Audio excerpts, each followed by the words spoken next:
So hello everyone, welcome to my YouTube channel, The Golden Laws. Today we are going to do और discuss आज principle of interpretation of statutes। अभी इसके अलावा हमने और भी प्रिंसिपल्स भी और भी वीडियोस बनाई हैं इंटरप्रिटेशन ऑफ statutes पे, उन सबका लिंक मैं आपको डिस्क्रिप्शन में प्रोवाइड कर दूंगी। You can check it out from there. So today we are going to do construction utterus magis velit quam perit. So it means that it is better for a thing to have effect rather than to be made void.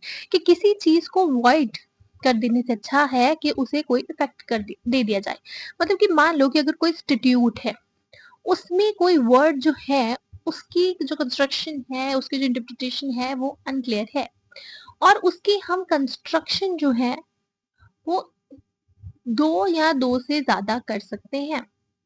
तो उस case में अगर एक construction किसी words को void करा दे रही है, किन्हीं वर्ड्स को वॉइड कर रही है, उन्हें खत्म कर रही है, और दूसरी कंस्ट्रक्शन जो है वो उन वर्ड्स को, सारे वर्ड्स को इफेक्ट दे रही है, तो हम ये वाली कंस्ट्रक्शन जो है उसको जो है वो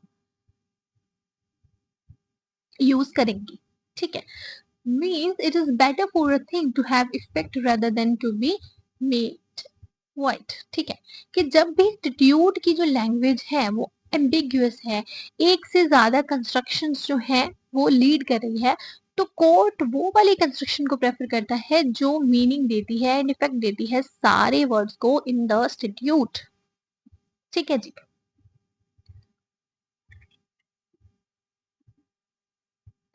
क्यों? क्योंकि किसी भी वर्ड को यूजलेस ट्रीट नहीं किया जाना चाहिए।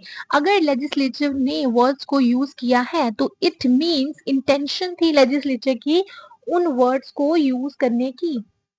तो इसलिए किसी भी वर्ड को जो लेजिस्लेचर के द्वारा यूज किया गया है उसे यूजलेस नहीं करना चाहिए, हर एक वर्ड को इफेक्ट देना चाहिए। ठीक है, क्यों? क्योंकि लेजिस्लेचर कभी भी अननेसेसरी वर्ड्स को यूज नहीं करेगी।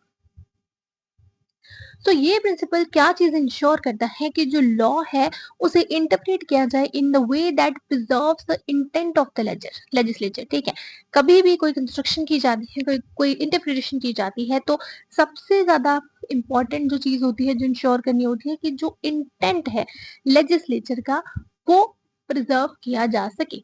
ठीक है, rather than rending any part of the law meaningless. ठीक है, ऐसा नहीं है कि ये वर्ड जो है इसकी कंस्ट्रक्शन नहीं हो रही है या एम्बिगियस लग रहा है तो इसको जो है वो हटा दिया जाए। उससे बेटर ये चीज होती है कि कोई ऐसी कंस्ट्रक्शन की जाए, ऐसी इंटरप्रिटेशन की जाए कि जितने भी वर्ड हैं इंस्टीट्यूट में उन सबको मीनिंग दिया जा सके। ठीक है जी। केस लॉ है हमारा Avtar Singh versus state of Punjab. अभी यहाँ पर जो एपेलेंट था उसको कन्विक्ट किया गया था for electricity theft. Now section 39 जो है इलेक्ट्रिसिटी थेफ्ट का, इलेक्ट्रिसिटी एक्ट का, वो उसके अंडर।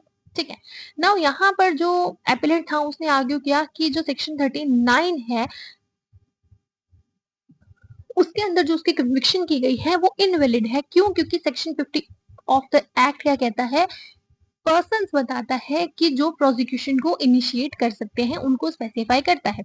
एंड रिस्पोंडेंट ने ये चीज आर्ग्यू की थी कि, सॉरी, एपेलेंट ने ये चीज आर्ग्यू की थी कि सेक्शन 50 को फुलफिल नहीं किया गया, इसलिए सेक्शन 39 के अंदर जो उसकी प्रोसिक्यूशन की जा रही है, उसको जो कन्विक्ट किया गया है वो इनवैलिड है।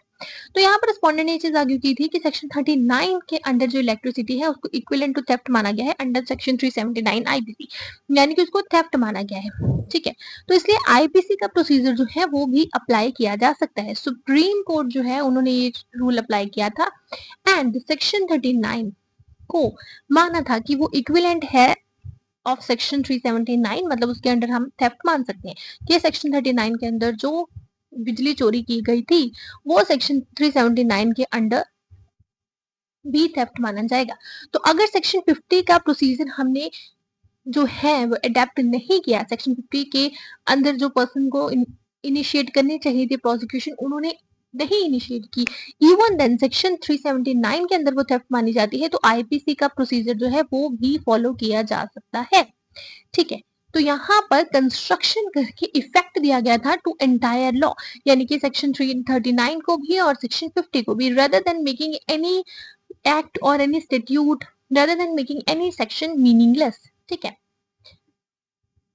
तो यहाँ पर हार्मोनाइज किया गया था इस एक्ट को और आईपीसी को as per the electricity act. ठीक है।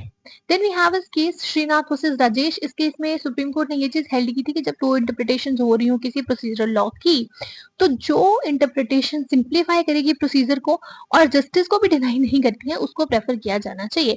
बिकॉज प्रोसीजरल लॉ जो है, it is not an end in itself but it is meant to serve justice. ठीक है। So this was it. अगर यहाँ तक किसी को कोई भी डाउट है, you can ask me in the comments, and for more such law videos do subscribe my channel, like my video. Thank you guys.